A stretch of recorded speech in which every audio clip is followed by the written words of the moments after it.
The city is filthy. The night sky pours down rain like it has a personal grudge. The rhythm of droplets on the pavement echoes through the city's desolate alleyways, a mournful serenade to the lost souls that roam this town. The rain comes from above, but something else comes from below. A thick black sludge seeps up through the cracks in the streets, as if the city itself is bleeding its own filth and corruption. It'll stick to your soul, they laugh. But most people have long stopped wondering what exactly is oozing up through the ground. Just another bit of filth to scrape off at the end of the day.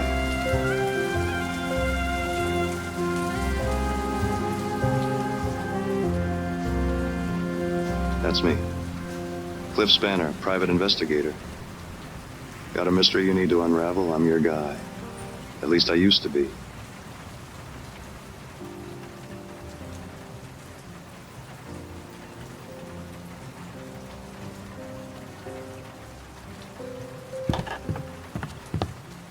The rain beats against the office window.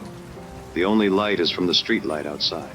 Through the sheets of rain and the dusty blinds, the dim, amber glow casts ghostly shadows across my desk.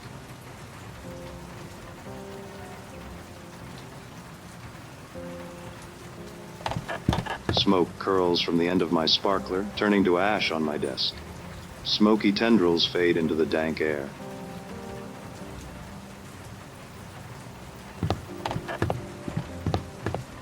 A sign on the door reads, Cliff Spanner, private investigator. A sudden knock on my office door shatters the silence. Yeah, come in.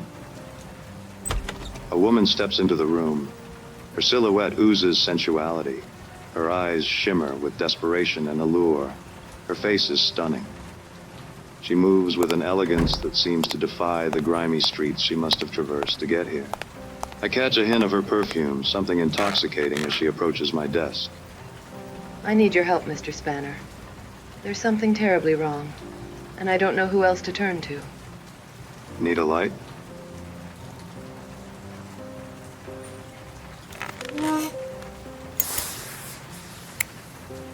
I thought you'd never ask.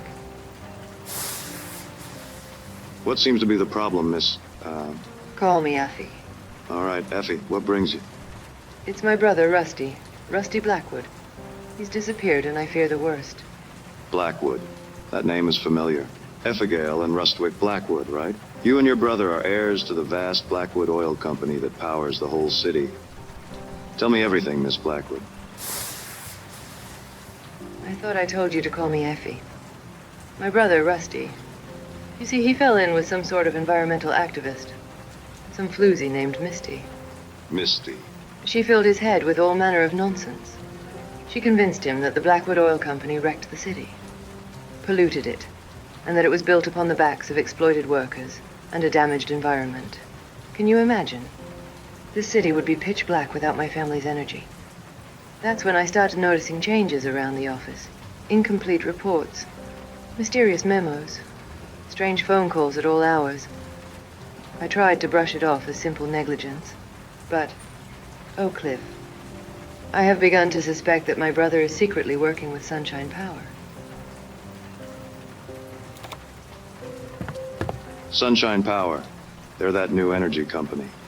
Harnessing the sun's rays for cheap, clean power, right? They must be a pretty big competitor for your oil business, aren't they? Well, that's just it, Cliff.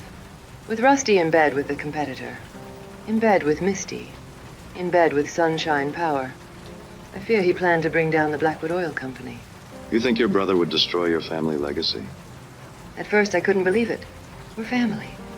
But the heart wants what the heart wants, Cliff. The heart can lead a man down the darkest alleyways. And your father? Does he know about this? My father is a powerful man, Mr. Spanner. The sole owner of Blackwood Oil. There's nothing that goes on in the company he doesn't know about. And if Rusty defected to a rival green energy upstart... Oh, Cliffy, you don't think... I don't think... What? You don't think that my father would, in his displeasure, that he would have hurt my brother, do you? I can't say, Miss Blackwood, Effie. Whatever happened to my brother, Cliff, I need to know the truth, no matter how painful. I'll find your brother, Effie. The truth has a way of revealing itself, even in the darkest corners. Thank you, Mr. Spanner.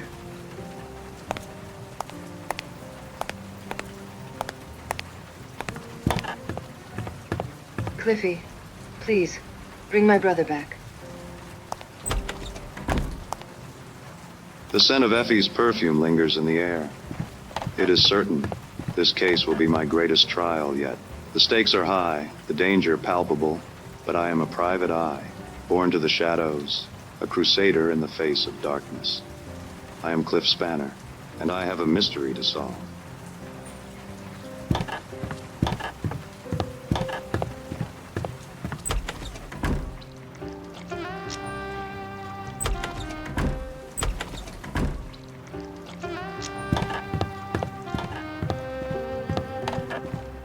A cleaner mops the floor.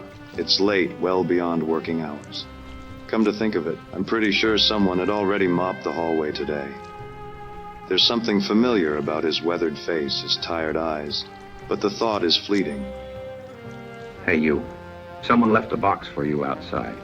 I nod and continue on. Tonight, my mind belongs to Effie and Effie alone.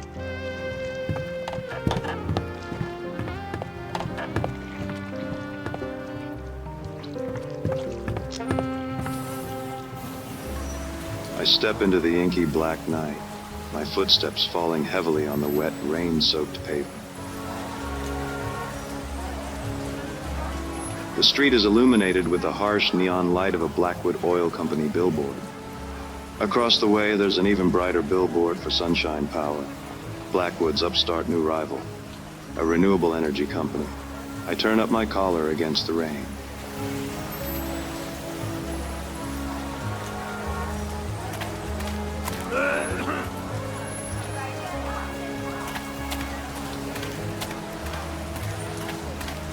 I ordered a hot dog, and it came with these. You want them?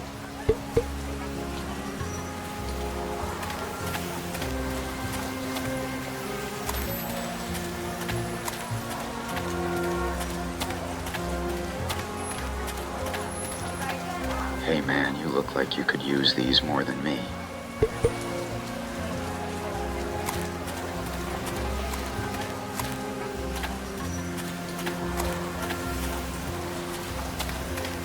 box beside the door catches my attention.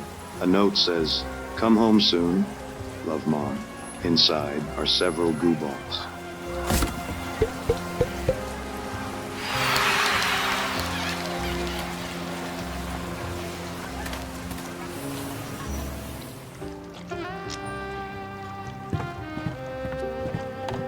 He looks busy.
I make my way to a dingy bar called the Sour Note, a haven for those seeking solace from their troubled lives.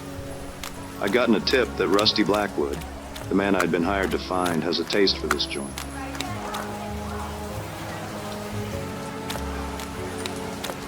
Oh, buddy, you had too much milk. Let's get you home. What are you looking at, chump? Oh, buddy, you had too much milk. Let's get you home. What are you looking at, chump?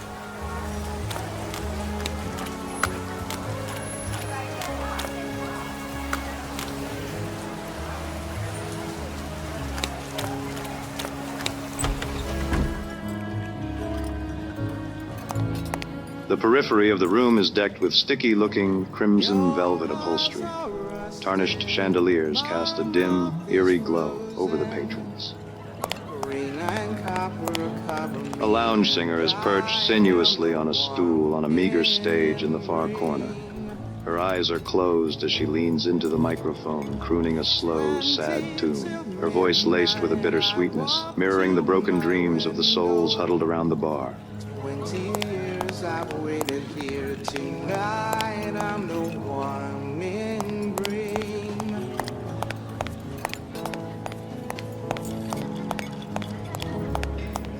The air in here reeks of detergent and despair, mingling with smoke snaking up from sparklers held between milk-stained fingers. I approach the bar, flicking wet from the rain off the collar of my trench coat, and take a seat on one of the worn leather stools. What's your poison, stranger? Just information tonight. I'm a bartender, pal, not a library. All right, give me a frosty glass of milk.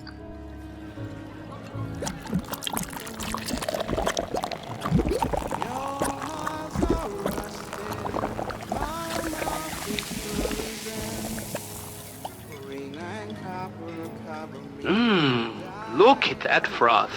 Say, ever have a man named Rusty Blackwood stop in here for a frothy cup? I've got a photo of him here. He's got a name I do not know, but yeah, I've seen him. You'll want to talk to Misty. Misty, who is she and where can I find her? Just turn around. She sings for you now.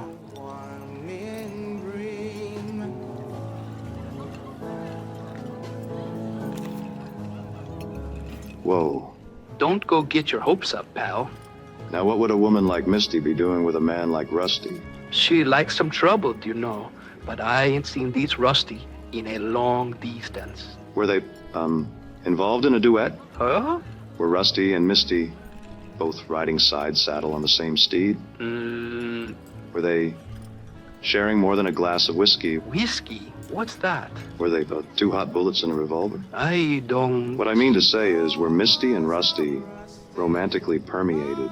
Can't say for sure, pal. Misty follows here a long, twisty road, but I'd say she enjoys playing with fire.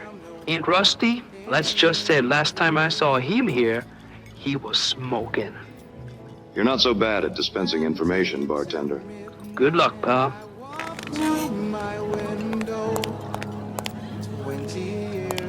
Looks like he's had too much milk. Come on, let me take you another cold glass of milk, dog.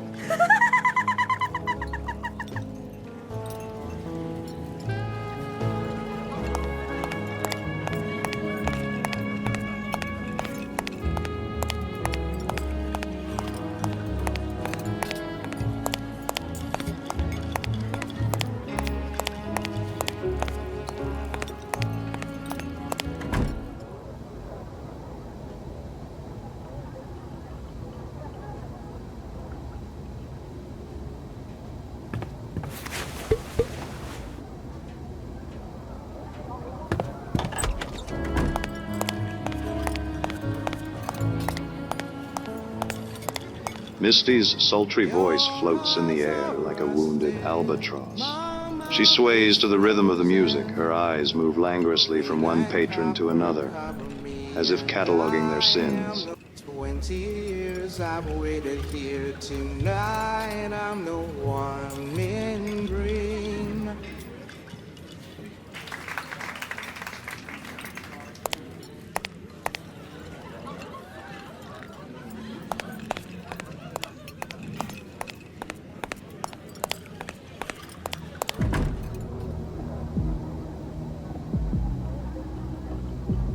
Say, that was a fine performance, Misty. You possess a heavenly voice of velvet. My name is Cliff Spanner, private detective. Do you know why I'm here? I'm hoping you can help me out. I'm looking for someone. I understand you're acquainted with someone named Rusty Blackwood. He's not been seen in a while, and I'm hoping you can tell me where he might have gone. For a woman with such a beautiful voice, you sure are spare on words, aren't you, Misty? A real laconic crusader.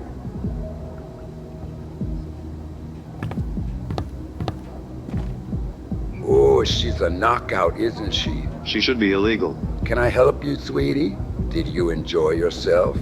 Thank you, but I'm asking some questions of Misty here. Well, sure, sweetie, go ahead. I'll just powder my nose. As I was saying, my name's Cliff Spanner, private detective. I'm hoping you can help me out. Oh, yeah? Well, we'll go on then. Spit it out. I'm looking for a man who's disappeared. I'm looking for Rusty Blackwood. I understand he's an acquaintance of yours.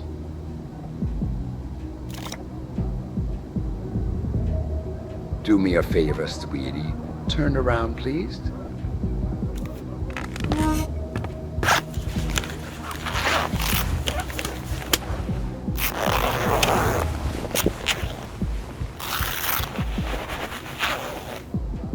Cliffy Cupcake, you can turn around again. Misty, there was a nice man here. He must have run off. Oh, you know how men are, Cliff. You think they're one thing, and then they're another. So about Rusty Blackwood. Ooh, Rusky, he was a promising one. Tell me more, Misty. Were you using Rusty to get to his family's Blackwood Oil Company? Well, you know Blackwood Oil. You know what they do to this city, don't you? They poison it with their oil. The air is thick. Even the ground is bleeding. I tried to show Rusty the truth, but... You thought you'd convince Rusty to destroy his own family business? Yeah, Rusty. A little dim, but he was cute. I thought he was interested in cleaning up this city, in doing something about this rotten family oil business. And he was, for a while. But he changed. He was lured by another light in the dark. Where'd he wander off to? Look, since Rusty's a pal, I'll throw you a bone. But you ain't heard it from me, understand? If that's what it takes. I might have an idea who he's been hanging around with. Yeah? Who?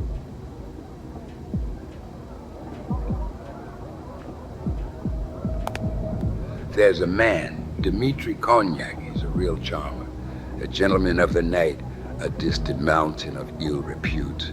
You catch me? I think I know the type. The city is lousy with characters. Most of them shady. Watch yourself, Spanner. Dmitri is more than you probably expect. He has the way of crashing even the sturdiest ships into his rocky shore. He has the way of getting what he wants, even from tough nuts like you. What would he want from... Just find Dmitri Cognac. You'll understand. He's usually on the last train out of the city, the midnight steamliner. If you leave now, you still have time to catch him tonight, if you hurry. What makes you think he'll talk to me? Well, he won't, not with that attitude. Look at you all dressed up like a private dick. Just doing my job, ma'am. Oh, sweetie, you're just a fool in drag. But so is everyone you've ever met. Anything else you need to tell me about Dmitri Cognac? You're gonna need something to loosen his tongue.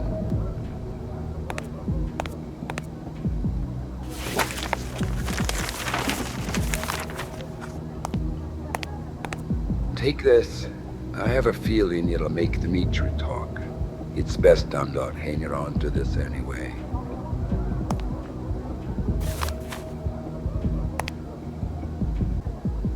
It's been a pleasure, Misty. Just be careful, Spanner.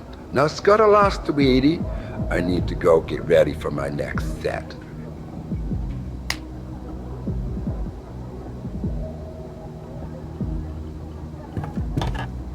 Scuttle lost, sweetie.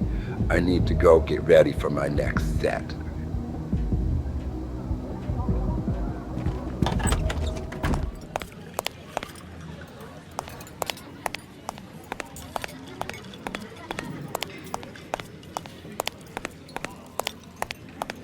Good luck out there, pal. Looks like he's had too much milk.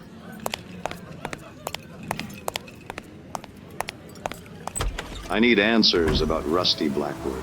And this guy, Cognac, might hold the key. I gotta get to the train station. The echo of Misty's voice trails behind me, mingling with the distant wail of the city. The night is young, and I am not. I see a sad sack in a city cleaner uniform sweeping wet sludge from the sidewalk into the gutter. He turns away from me as I pass. But is this the same guy who was mopping the hallway outside my office? No way, couldn't be. What's your name, friend? Just a guy looking after this dump. Hey, I think you dropped these.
I catch the last train out of the city. All aboard the midnight steamliner. It cuts its way out of the city like a neon blade to the outskirts. A ramshackle smear of strip malls and cheap motels that splatter out of the city like an exit wound.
The air is thick with the haze of sparkler smoke and the acrid stench of decaying seat leather.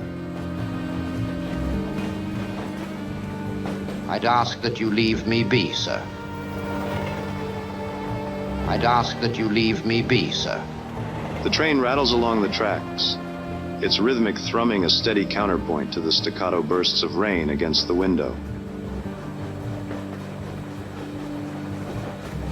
I can't shake the feeling I'm being tailed, that someone is watching me. Here you go, you poor old thing. I'm sorry, that's all I have.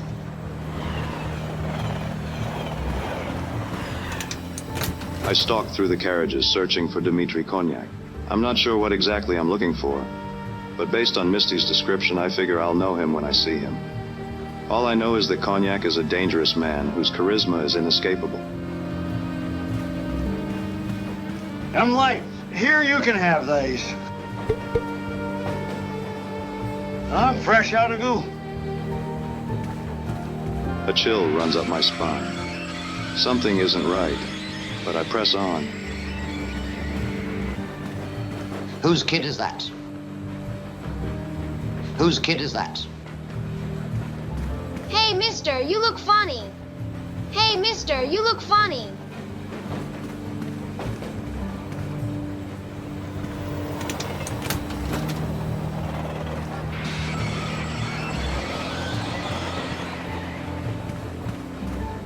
This must be him. Dmitri is a hard man to miss. He's sitting in a dimly lit booth, accompanied by a stunning woman who looks me up and down as I approach. Well, go on then. Don't just monologue to yourself. Now let's hear what's rattling around in that pretty little head. Dmitri is a large man, robust, spilling out of his seat, a relic from a time when indulgence was a luxury. His substantial girth, once a symbol of opulence, now hints at the sins he must have savored. The man is immaculately groomed, his mustache adding a touch of rugged sophistication. Well, thanks. I enjoy my sophisticated mustache, too. I knew my monologuing would get me in trouble one day. Finally, something interesting is about to happen. Come sit with me, Hanson. Let's wait for it together. What's going to happen? Come sink your teeth into a buttered roll. Konyak's voice, a resonant basso profundo, was the sturdiest thing on this rickety train. The secret to the perfect piece of cake is carefully slicing it to just the perfect size. Enormous. You look tired. Has it been a long night? I'm looking for someone. You've been talking to Misty. How do you know? Did she call you? Do you see a telephone?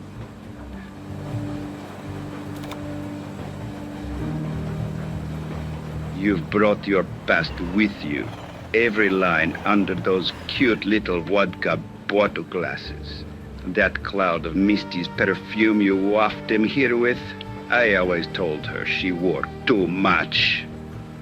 I hope my acquired scent didn't disturb the other passengers. It doesn't matter. Of course it matters. It's my job to move like a shadow in the night, to not be seen or smelled. It doesn't matter because there is no one else on this train. Of course there are, Cognac. I talked to lots of passengers in the carriages before you. Ghosts. They're all ghosts. Did you try the ham? Wait, are you saying this is a ghost train? Wouldn't that be a thrilling story? No, this is not a ghost train. I'm not sure I understand. Pick someone. Anyone on the train you think you make. That woman with feathers in her hair.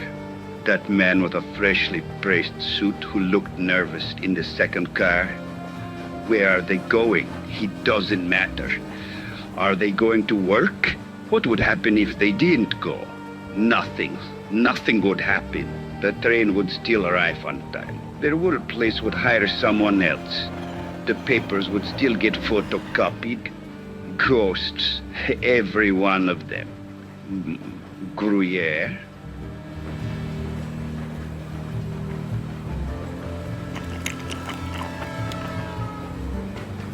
Dimitri, how long have you been riding this train? Maybe I've been on this train for 200,000 years. Or maybe I didn't exist until you trotted through that door over there. The more interesting question is, how long am I going to be here? Well, the end of the line is coming soon. What is it you really want to ask? And you simply must try the salami.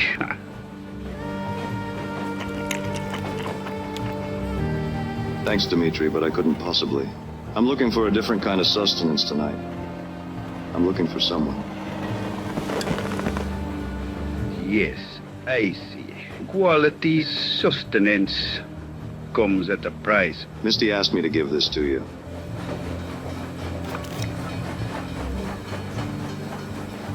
And what did you say your name was?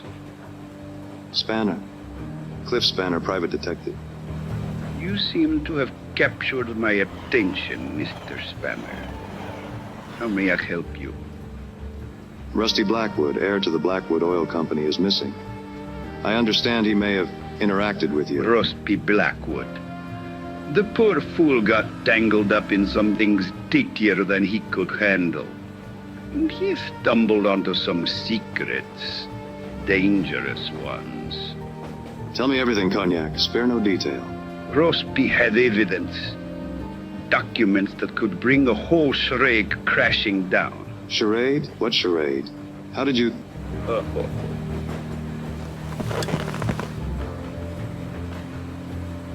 I mean, how could someone in your professional occupation...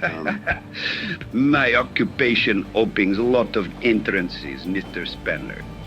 My real business is secrets. I need more, Cognac. So do I. I'm all out of time. I mean wine. Tell me where I can find Rusty. Careful, Spanner.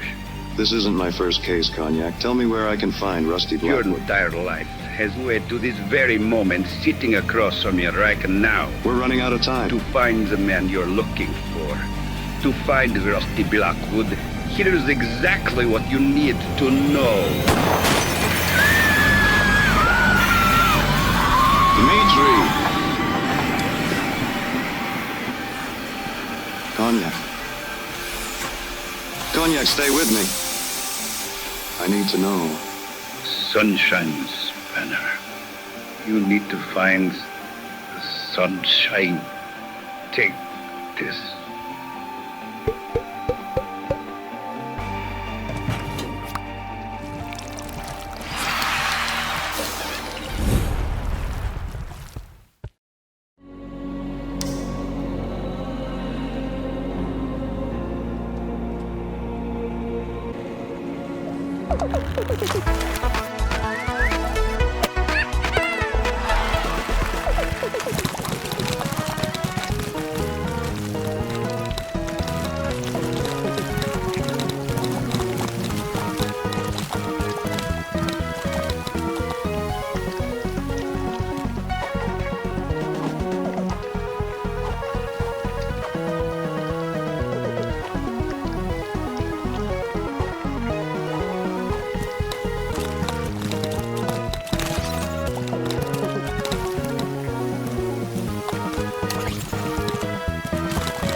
Even here, at the edge of civilization, the streets glisten with black ooze seeping up from below.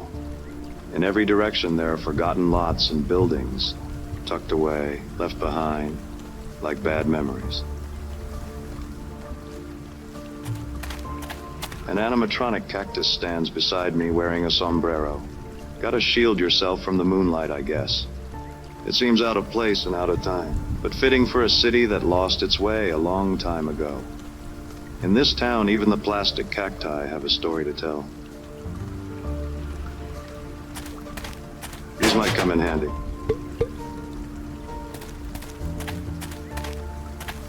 Dmitri Kognac's final words echo in my head. Sunshine, sunshine. Could Sunshine Power be responsible for the disappearance of Rusty Blackwood, heir to the Blackwood Oil Company? What was that, amigo? Could a company that produces cheap, clean energy really be guilty of homicide, of cold-blooded murder? Look, man, I get paid $4 an hour. Hurry up and order, will you? Could Sunshine Power have assassinated an heir to their rival? Well, that would be too dark, too twisted, even for this city. The explanation was probably something simpler, something more elegant. Bro, what sunshine? It's always night in this city. It's always raining. Are you gonna order or what? Sorry. Yeah, I'll have a grande burrito and, oh my God. Like a flash of lightning piercing the night sky, it hit me. The answer I'd been seeking. The truth about Rusty Blackwood.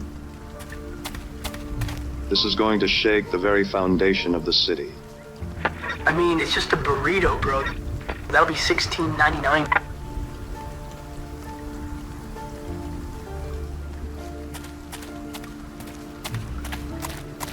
lone figure mops gleaming puddles infinitely towards the horizon. Just another part of the scenery.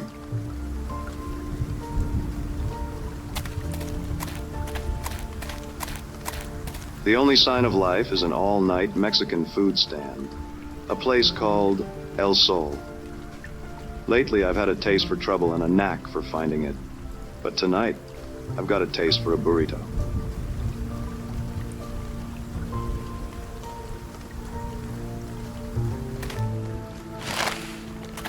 Oh yeah, we're also running a special. You can take these too.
The headquarters of Sunshine Power rises out of the pavement like an emerald monolith, sparkling in the night. A gleaming green monument to nature, growth, renewal, and wealth. A ravishing red roadster radiates in resplendent contrast to the glistening green grounds of Sunshine Power.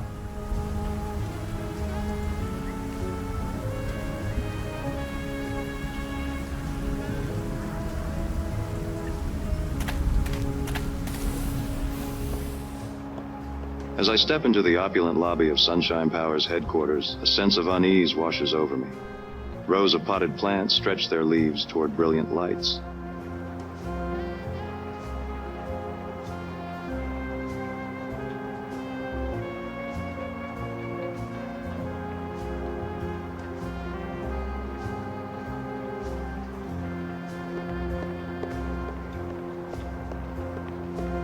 Glossy posters adorn the walls, all of them boasting about Sunshine Power's clean energy and sustainability initiatives.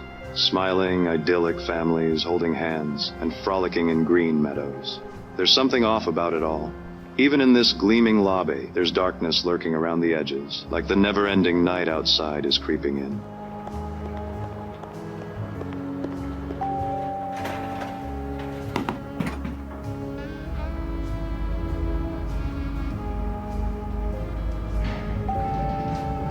My eyes, still aching from the gleaming lobby, adjust to the muted grandeur that surrounds me. I step out of the elevator onto perfectly polished tile and cringe, thinking about the grime and sludge that my shoes are tracking in. At the end of the hallway is a set of massive wooden doors, into which is carved the image of the sun, radiant and resplendent, its rays emanating in all directions.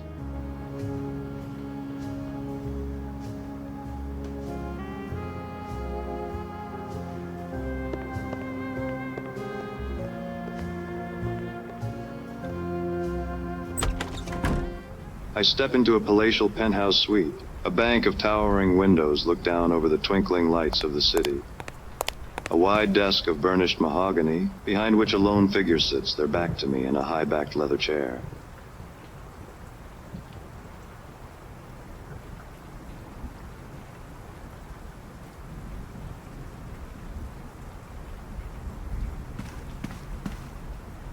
The high-backed chair spins around slowly, and a face emerges from the shadows. A face I had expected, despite my hope that somehow I was wrong. Miss Blackwood. I thought I told you to call me Effie. Effie. Mr. Spanner. I'm surprised it took you this long. I should have seen it sooner. How did you figure it out?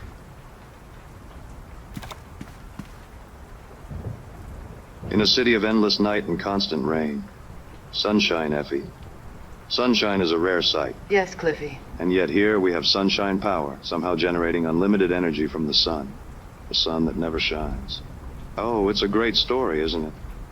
It makes us feel warm. It makes us feel good, doesn't it? But it's an illusion. A mirage. I can see you're enjoying this. I figure Sunshine Power is nothing more than a clandestine subdivision of Blackwood Oil, designed to deceive environmentally conscious customers and the city regulators. It was never meant to provide clean energy, only the appearance of clean energy. And my brother, Rusty? Your brother figured out this filthy secret, and he threatened to expose you and destroy the family business. And you, Miss Blackwood, to protect your family's legacy, had your own brother killed. No, it wasn't you who murdered Rusty, Miss Blackwood. In fact, it wasn't a person at all who murdered Rusty. It was the weight of family legacy. You missed your calling, Spanner. You should be writing for the pictures. Tell me, Miss Blackwood, why did you hire me?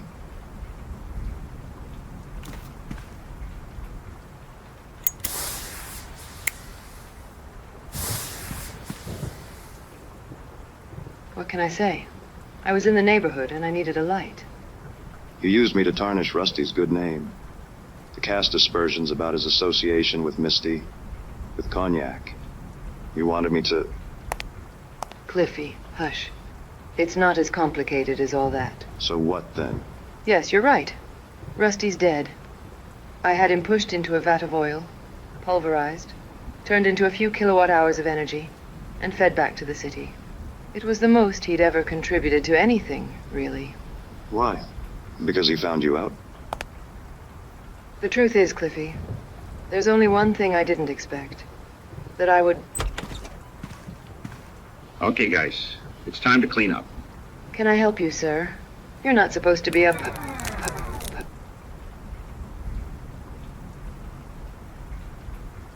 Effie, are you okay? So what's your name, pal? Cliff Spanner, private investigator. Well, yeah, you're playing as Cliff Spanner right now. Good work, by the way. It's one of the less common endings. Usually the private eye doesn't make it out of the lounge. Too many distractions. Listen, buddy, what's going on here? What happened to Miss Blackwood? Right, Miss Blackwood. You know how these things go. This is where she confesses. She confesses to the crime, she confesses her love, blah, blah, blah. The fun is all the stuff before. I always skip the denouement.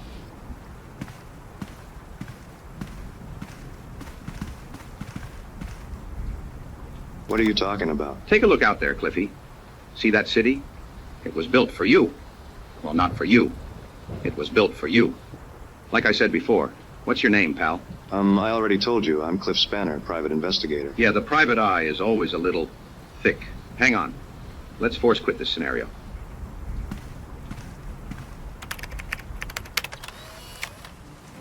Oh, Cliff, I need help. You see, it's my fourth husband. He's missing. Cliff, won't you please help me, please? Dang it. Hang on. Our credit card machine isn't working, so you'll need to download the app. Bah! Wrong again. Yeah, help me.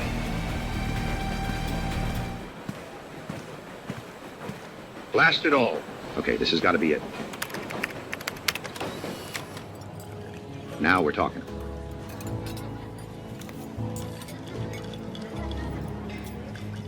Cheers. So, tell me, how are you enjoying World of Goo 17, the Black Stain? Who are you? I saw you outside my office, and... And outside the lounge and on the train. Yeah, I get around. What's going on? You and me, we're in World of Goo 17. It's a pretty good sequel. A little off-brand, maybe, but heck, I'm biased. Sequel? Yeah, I know. Some of the sequels were terrible. World of Goo 21 wasn't even a game. It was just a program that generated gameplay video. Infinite generated content you could stream on your streaming platform to your fans or whatever forever. You could be a content creator without the inconvenience of having to create content. So, you're not a cleaner? I'm just another filthy player, just like you. Or I used to be anyway. What do you mean? I'm just a fan of the World of Goo games. There were so many sequels. They really milked that franchise, didn't they? Haha. Well, yeah, I thought I was playing World of Goo, too. Oh, yeah, that was a good one. They still had some good ideas back then. I bought all the sequels, even the terrible ones. I'm a completionist, you could say. I like to be comprehensive. How many sequels were there? It looks like you've been playing some of them. I guess I'm more of a curator these days. I've made all the sequels available to play here. I think World of Goo 6, 9, and 11 are still working up there. Did you enjoy Goof? It was so stupid, but in a good way, I thought. What do you mean? You used to be a player. These games came out a long time ago. Not much of the world is left from back then. I didn't think people were even around up there anymore, until you showed up. But I think I've helped keep this franchise alive and more or less playable. So how are you talking to me now? It turns out World of Goo 17 was Turing complete, so I programmed myself into the game.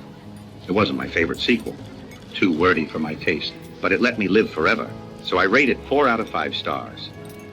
I'm sorry, that means the real you died. I mean, a long time ago. Yes, I expect so. How about you? What's your name, pal? I was playing World of Goo 2, and suddenly the game said I was in World of Goo 17, and made me Cliff Spanner, so I just played along. I've played World of Goo 2 hundreds of times, and that's not what happens. What chapter are you in? I'm in Chapter 4. Chapter 4 in World of Goo 2 is supposed to be set in a television animated series spin-off. I guess I just thought you were like the wacky character in World of Goo games that you meet near the end of the 4th chapter. This isn't right. So, cleaner? Or curator? What do you really look like? Are you sure you want to see?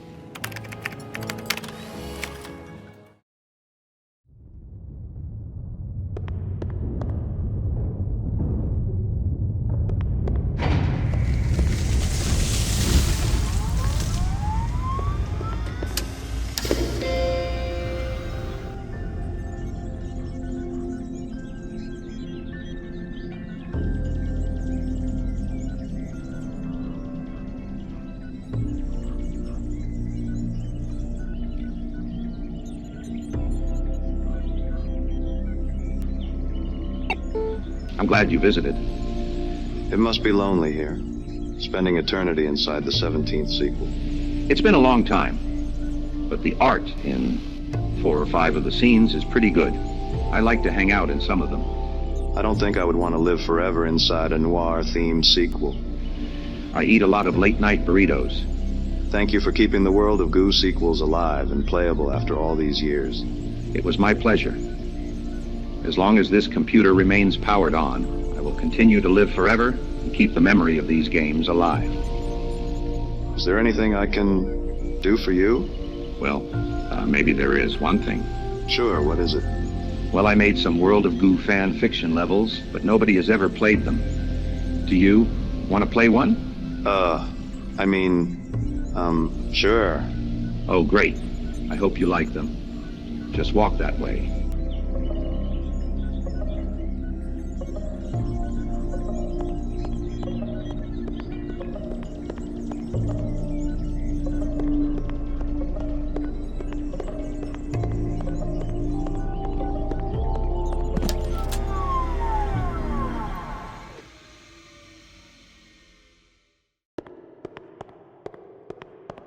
Hello? Sorry I tripped on this power cable. Is that bad? Is anyone there? Okay, I'll just plug this back in again.